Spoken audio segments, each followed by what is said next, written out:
I'm Rachel Gable, and this is your Fair Cattle Markets update for April 19th.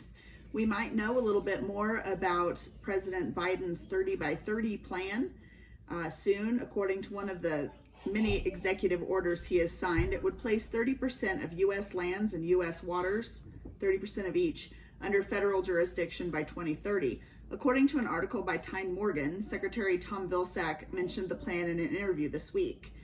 Quote, the president has committed to a 30 by 30 effort, 30% of the working lands and public lands being dedicated in some form or fashion to conservation by 2030, he said during an interview on Illinois Public Radio. I think that also plays to the strength of CRP. I think it'll play an important role in that. Not a ton of information there, but certainly more than we had. Nebraska Director of Ag Steve Wellman voiced his concerns of possible implications to agriculture. He said one of the main concerns right now is the lack of information. There's a lack of clarity on what they're really trying to do. In the document, they also mentioned use of federal government's buying power, real property, and asset management. Words like that make us nervous. The federal government is intending to use their buying power to conserve 30% of the land and 30% of the water in the United States. In a state like Nebraska, he said, where agriculture is the heart and soul of what we do, 92% of our land is used for agricultural production. It's about 45 million acres, and half of that is in grasslands, which includes the sandhills. We have a lot of land we think may be a target for some of these programs.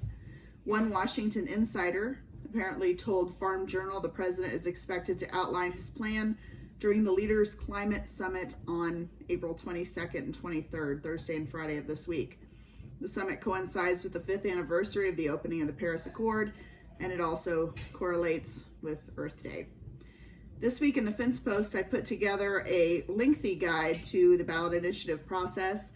It is neither poetic nor will it motivate you to stick with your resolutions, but because the ballot initiative process is on the books in all of the states that we cover, it's important to understand the process that allows two random guys to put a major ballot proposal potentially on the ballot. It's a good thing to understand. And if you get to the end of it, cheers for you. It's an important to understand, but it's a lengthy one. I hope you guys had a great weekend and a good week ahead. I'm Rachel Gable, and I'll see you tomorrow.